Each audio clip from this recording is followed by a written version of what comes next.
आप सभी का स्वागत है अपने चैनल खुराई जीएमएस कोचिंग में। एड गेट अभ्यास पुस्तक 2024-25 की न्यू किताब आई है। इसे आप कंप्लीट करेंगे तो यहाँ पर कक्षा 8 है, विषय विज्ञान, समाज विज्ञान हो जाएगी। तो चलिए बिना टाइम करके इसे देख लीजिएगा। अध्याय 1 प्रारंभिक कथन, कैसे, कब और कहाँ, ये कंप्लीट कर लीजिए। इसके बाद अध्याय 2 व्यापार से साम्राज्य तक कंपनी की सत्ता स्थापित होती है, यह भी आपने कंप्लीट कर लिया। अब पेज नंबर 13 से देखने वाले हैं। अध्याय 3 में ग्रामीण क्षेत्र पर शासन चलाना। तो चलिए ग्रामीण क्षेत्र पर शासन कैसे चलता था, तो यहाँ पर इस पाठ का नाम आपको दिख रहा होगा, ग्रामीण क्षेत्र पर शासन चलाना। तो इस प्रकार आज का अतीत हो जाएगा 3। तो अध्याय 3 आपको यहाँ पर कंप्लीट करेंगे। सबसे पहले क्वेश्चन में आपसे पूछा गया है, किस व्यवस्था के अंतर्गत कंपनी के द्वारा राजाओं और चालुकेदारों को जिम्मेदारों के रूप में मान्यता दी गई। इसके बाद आपका इसका राइट आंसर हो जाएगा बी, स्थानीय बंदोबस्त के नाम पे। इसके बाद दूसरा हो जाएगा महालबारी। महालबारी व्यवस्था में महाल शब्द का अर्थ था ग्राम समूह। इसका राइट आंसर हो जाता है ग्राम समूह। इसके बाद आता है क्वेश्चन नंबर तीसरा। तो तीसरी ऑब्जेक्टिव में देखेंगे, भारत में नील उत्पादन के प्रमुख केंद्र थे। तो यहाँ पर बंगाल, बिहार, इसका राइट आंसर हो जाएगा। इसके बाद देखेंगे क्वेश्चन नंबर 4, ब्रिटिश शासन में एक बीघा की माप थी। तो यहाँ पर ब्रिटिश शासन में 1 बीघा की माप थी 1/3 एकड़। ठीक है, 1/3 एकड़ इसका राइट आंसर हो जाएगा। इसके बाद देखेंगे पांचवा ऑब्जेक्ट क्वेश्चन। 5वें में आपसे पूछा गया, स्थानीय बंदोबस्त भू राजस्व व्यवस्था किस गवर्नर के कार्यकाल में लागू हुई। यहाँ पर लॉर्ड कॉर्नवालिस के शासनकाल में लागू हुई। इसके बाद रिक्त स्थानों की पूर्ति कीजिए। एक एक करके सभी रिक्त स्थान देखे जाएंगे। पहला रिक्त स्थान पूछा गया है, जमींदारों को कृषि भूमि पर स्थानीय बंदोबस्त भू राजस्व व्यवस्था के मालिक माना गया। इसके बाद दूसरा आएगा, हॉल्ट मैकेजी द्वारा महालवादी भू राजस्व व्यवस्था तैयार की गई थी। इस प्रकार क्वेश्चन नंबर तीसरा रहेगा, चंपारण आंदोलन नील बागान मालिकों के विरोध हुआ था। इस प्रकार अगला क्वेश्चन रहेगा चौथा, रैयत बारी व्यवस्था टॉमस मुनरो गवर्नर के समय लागू की गई थी। इस प्रकार आपका क्वेश्चन आंसर चौथा कंप्लीट हो जाता है। पांचवा देखेंगे, दक्षिण भारत में स्थानीय बंदोबस्त के साथ स्थान पर रैयतवादी भू राजस्व व्यवस्था लागू की गई। इस प्रकार आपका क्वेश्चन आंसर कंप्लीट हो जाता है। अब देखेंगे ऑब्जेक्टिव के बाद क्वेश्चन आंसर। यहाँ पर लिखा हुआ है प्रश्न नंबर 7, बंगाल में कंपनी द्वारा खरीदी जाने वाली वस्तुओं का मूल्य दोगुना क्यों हो गया था।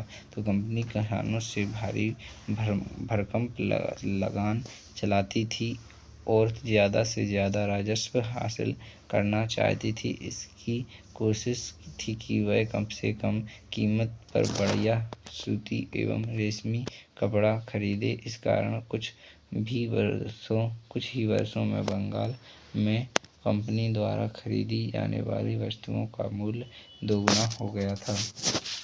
इस प्रकार क्वेश्चन नंबर 7 कंप्लीट हो जाता है। 8वां देखेंगे, कंपनी द्वारा स्थानीय बंदोबस्त क्यों लागू किया गया था। कंपनी द्वारा 1993 में स्थानीय बंदोबस्त इसलिए लागू किया गया था ताकि उन्हें नियमित रूप से राजस्व की प्राप्ति हो सके और जमींदारों को जमीन में सुधार के लिए खर्च करने का प्रोत्साहन मिलेगा। इस प्रकार आपका क्वेश्चन आंसर कंप्लीट हो जाता है। चलिए बिना टाइम खराब किए अब देखेंगे क्वेश्चन नंबर 9 के बाद 10। तो क्वेश्चन नंबर 9 में पूछा गया, बंगाल अर्थव्यवस्था के गहरे संकट के आने से किसानों पर क्या प्रभाव पड़ा। बंगाल अर्थव्यवस्था के गहरे संकट में आने से किसानों की खेती भी चौपट हो गई, जिससे उन्हें लगान चुकाने में परेशानी आने लगी। साथ ही बहुत सारे किसान भुखमरी के कारण मृत्यु को प्राप्त हो गए। इस पर क्वेश्चन नंबर 10 रहेगा, अंग्रेजी भारतीय किसानों को विभिन्न भागों में किस प्रकार फसलें उगाने को मजबूर करते थे और क्यों। अंग्रेजी भारतीय किसानों को बंगाल में पटसन, असम में चाय, संयुक्त प्रांत में गन्ना, पंजाबी में गेहूँ, महाराष्ट्र और पंजाब में कपास, मद्रास में चावल उगाने को मजबूर करते थे। इसके पीछे उनका उद्देश्य यूरोप की ज़रूरत के हिसाब से सभी फसलें पैदा करना था। इस प्रकार आपका क्वेश्चन आंसर 10 कंप्लीट हो जाता है। चलिए क्वेश्चन नंबर 11 देखेंगे। क्वेश्चन नंबर 11 में आपसे पूछा गया है नील तथा बोड़ के पौधों में अंतर बताइए। नील का पौधा मुख्य रूप से उष्णकटिबंधीय इलाकों में उगता है, जबकि बोड़ का पौधा शीतोष्ण क्षेत्र में उगता था। नील में कपड़े को रंगने का चमकदार नीला रंग मिलता था, जबकि बोड़ में मिलने वाला रंग बेजान एवं फीका होता था। इस प्रकार क्वेश्चन आंसर 11 कंप्लीट हो जाता है। 12 देखेंगे। नील की खेती के मुख्य 2 तरीके कौन से थे? नील की खेती के मुख्य 2 तरीके निज और रेती। निज खेती की व्यवस्था में बागान मालिक खुद अपनी जमीन में नील का उत्पादन करते थे, जबकि रेती में बागान मालिक के द्वारा रेगतों के साथ अनुबंध किया जाता था। इस प्रकार क्वेश्चन आंसर 12 कंप्लीट हो जाता है। चलिए क्वेश्चन नंबर 13 देखेंगे। नील के व्यापार बढ़ाने के लिए अफसर एवं व्यावसायिक एजेंट किस प्रकार कार्य करने लगे थे? नील के व्यापार बढ़ाने के लिए अफसर और व्यापारिक एजेंट निम्नलिखित कार्य करने लगे थे। नील के उत्पादन में पैसा लगाना, नील के कारोबार में ध्यान देने के लिए नौकरियां छोड़ दी, भारी मुनाफे के उम्मीद से स्कॉटलैंड और इंग्लैंड के बहुत सारे लोग भारत आए और उन्होंने नील के बागान लगा लिए। इसके बाद क्वेश्चन नंबर 14 रहेगा। मल्लारवादी द्वारा रेगतीवादी भू राजस्व व्यवस्था में क्या अंतर था? रेगती भू राजस्व व्यवस्था में राजस्व वितरण करने का अधिकार जिम्मेदार को दिया गया था, जबकि मल्लारवाड़ी व्यवस्था का राजस्व जमा करने की जिम्मेदारी गांव के मुखिया को सौंपा दिया गया था। इसके साथ ही रेगतवाड़ी का क्षेत्र बंगाल, बिहार और उड़ीसा जबकि मल्लारवाड़ी का क्षेत्र उत्तर प्रदेश, महाप्रांत और पंजाब था। इस प्रकार आपका क्वेश्चन कंप्लीट हो जाता है। चलिए आगे देखेंगे। 15वां क्वेश्चन। किसानों को नील की खेती करने के मुख्य समस्याएं आ रही थी? तो यहाँ पर किसानों के नील की खेती करने के लिए निम्नलिखित समस्याएं आ रही थी।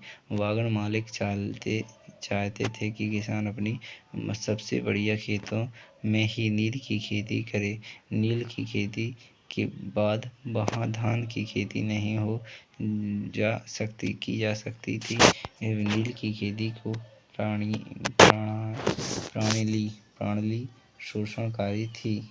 इसके बाद प्रणाली एवं शोषणकारी थी। क्वेश्चन नंबर 13 है। अंग्रेजों ने भारत व्यावसायिक फसलों के उत्पादन के लिए जोर क्यों दिया? इसका भारतीय किसानों पर क्या प्रभाव पड़ा?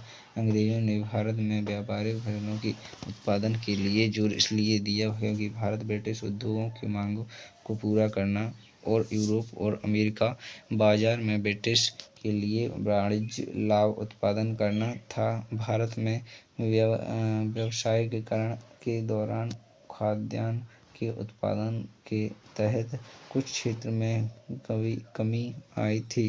इस पर क्वेश्चन नंबर 16 कंप्लीट हो जाता है। चलिए आगे देखेंगे। 17-18। तो यहाँ पर क्वेश्चन नंबर 17 में पूछा गया है बंगाल की रेगिस्तानों में नील विद्रोह कब और कैसे किया? तो यहाँ पर नील विद्रोह किसानों द्वारा किया गया एक आंदोलन था, यह आंदोलन बंगाल के किसानों द्वारा 1959 में किया गया था। मार्च 1959 में 1859 में बंगाल के हजारों किसानों ने नील की खेती करने का इनकार कर दिया।